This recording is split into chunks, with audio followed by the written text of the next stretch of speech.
भागी हुई बहू। नेहा और मयंक एक दूसरे से प्यार करते थे। दोनों के परिवार शादी के खिलाफ थे, तो दोनों ने भागकर शादी करने का फैसला किया और फिर दोनों ने कोर्ट में शादी कर ली। माँ, मैंने नेहा से शादी कर ली है। शादी कर ली है? कहाँ? कैसे? हमने तो देखी नहीं शादी। माँ, हम लोगों ने भाग कर शादी की है। अच्छा जी, तो ये लड़की घर से भागी हुई है और अब मेरे घर की बहू बनेगी। अरे ना जी ना, मैं ऐसी लड़की को कभी अपने घर की बहू ना बनाऊं जो भाग कर शादी करती है। अरे मोहल्ले आस पास सब जगह इज्जत है हमारी। माँ, अगर मैं भागी तो मयंक के लिए भागी ना। और मयंक और मैं स्कूल के समय से प्यार करते हैं, इसमें गलत क्या है? तभी नेहा को ढूंढते उसके मम्मी पापा भी वहां आ जाते हैं। दोनों के गले में वरमाला देखकर नेहा की माँ बोल पड़ती है। हे भगवान, ये क्या हो गया? वो जोर जोर से रोने लगती है। नेहा, तेरे लिए हमने इतना अच्छा रिश्ता पक्का किया था। मयंक में क्या है? अरे ना तो कमाता है, ऊपर से नशा भी करता है। अरे क्यों शादी की तूने इससे? तू तो हमारी इकलौती बेटी है बेटा। अरे देखिए बहन जी, मेरे बेटे के लिए कुछ कहने की जरूरत नहीं है। हाँ, हम नहीं आए थे आपकी बेटी का हाथ मांगने। अरे कुछ नहीं करता तो कोई भूखे नहीं मार देंगे आपकी बेटी को। देखिए कितना बड़ा घर है हमारा, और भगवान की दुआ से दूध दही की नदियां बहती हैं। जैसे तैसे कर लोगों के सामने अरेंज्ड मैरिज दिखा घर वाले दोनों की शादी की पार्टी भी दे देते हैं। पार्टी में बुआ सास। अरे भाग कर शादी कर ली थी दोनों ने।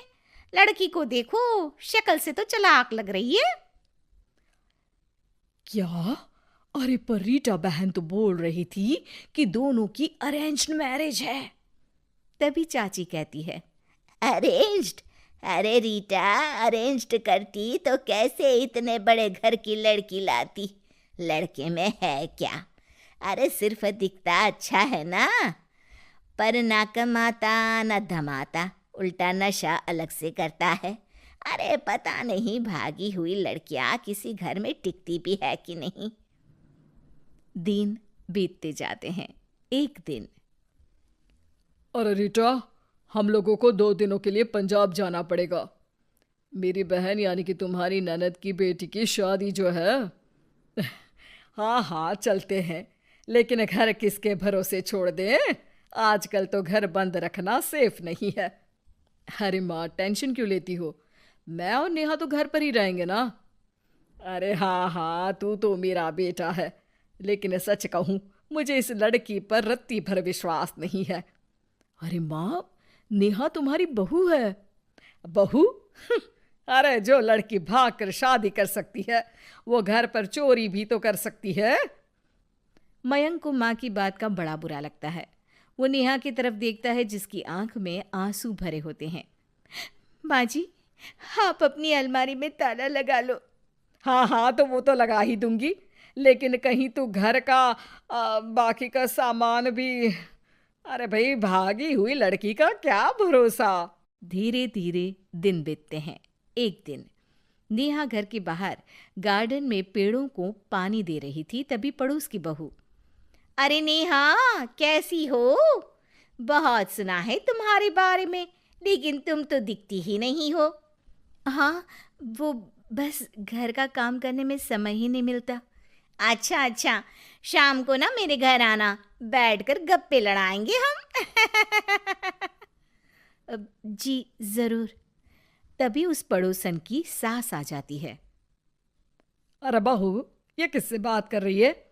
अरे माँ जी, ये ना शर्मा आंटी की बहू नेहा है, जो मयंक भैया की बीवी है। हाँ हाँ, बस सबको पता है ये कौन है और कैसी है। इससे ज्यादा मेल जोल रखने की कोई जरूरत नहीं है। पता है, भागी हुई लड़की है ये, शादी से पहले भागी थी ये। तभी वहां मयंक आ जाता है। क्या हुआ आंटी जी? अब अरे नहीं नहीं, कुछ नहीं मयंक बेटा, कैसे हो? बड़े हैंडसम लग रहे हो। इस टाइम पर भी घर पर? अरे हाँ हाँ, अच्छा मैं भूल गई थी, तुम वैसे कोई काम धाम करते ही नहीं हो ना। अच्छा ठीक है, चलो फिर मिलते हैं। मयंक नेहा के सामने अपनी और उसकी बेइज्जती सुनकर परेशान हो जाता है। कोई बात नहीं, रहने दीजिए, आप परेशान मत हो, सब ठीक हो जाएगा। एक दिन नेहा की माँ उसके घर आती है। अरे आइए आइए, कैसे आना हुआ? नेहा को लेने आई है क्या? अरे नहीं नहीं बहन जी, अब तो नेहा मयंक की बीवी है, मैं तो उसे करवा चौथ देने आई थी। माँ ने सास और नेहा को सोने का सेट दिया, खाने पीने के ढेर सारे सामान देकर कहती है, बहन जी, मैंने ये सब अपनी बेटी की किसी कामकाजी अच्छे पढ़े लिखे परिवार के लड़के से शादी करने के लिए रखा था, लेकिन नेहा को मयंक पसंद था तो उसकी शादी अच्छे से नहीं कर पाई। अरे बस बस, हम लोगों को सुनाने की जरूरत नहीं है। मेरे मयंक ने भी अच्छी पढ़ाई लिखाई की है। वैसे संस्कार तो दिए हैं कम से कम मैंने अपने लड़के को, वरना कौन अपनी बेटी को भागने के संस्कार देता है? आपकी बेटी ने तो भाग कर शादी की है। माँ को सास की बात का काफी बुरा लगता है, वो वहां से चली जाती है। नेहा भी माँ का दिया सारा सामान लेकर अपने कमरे में चली जाती है। एक दिन, अरे नेहा, तेरी माँ ने जो मुझे वो बड़े बड़े सोने के जेवर दिए थे ना, वो वापस कर मुझे। उस दिन तो मैंने कुछ कहा नहीं था, जरा ला कर तो दे, मैं अपनी बेटी को दे दूंगी। तभी वहां मयंक हाथ में मिठाई का डिब्बा लेकर आता है। अरे क्या हो गया, तुझ जैसे निठल्लू की नौकरी लग गई क्या? माँ, तुझे अपने बेटे पर विश्वास नहीं, लेकिन नेहा को मुझ पर पूरा विश्वास है, और अब मैं उसे समाज में सम्मान दिलाकर रहूंगा। सारे गहने बेचकर मैंने अपना कारोबार शुरू किया है। अरे वाह वाह वाह वाह, भागी हुई लड़की का भी कोई सम्मान करता है क्या? देखा, बेच दिया ना गहना। शाम को करवा चौथ की पूजा में सारे अड़ोस पड़ोस के साथ कई औरतें पार्क में पूजा कर रही होती है कि नेहा भी वहां आ जाती है। नेहा सज धज कर वहां की सभी महिलाओं में सबसे सुंदर लग रही थी। अरे अरे, तुमने भी व्रत रखा है क्या? किसके लिए? जिसके साथ भाग कर आई हो उसके लिए। तभी वहां मयंक आ जाता है। हाँ, जिसके साथ भागी है उसके लिए। आप लोगों को शर्म आनी चाहिए। एक औरत होकर एक औरत के साथ ऐसी बातें कर रही हैं।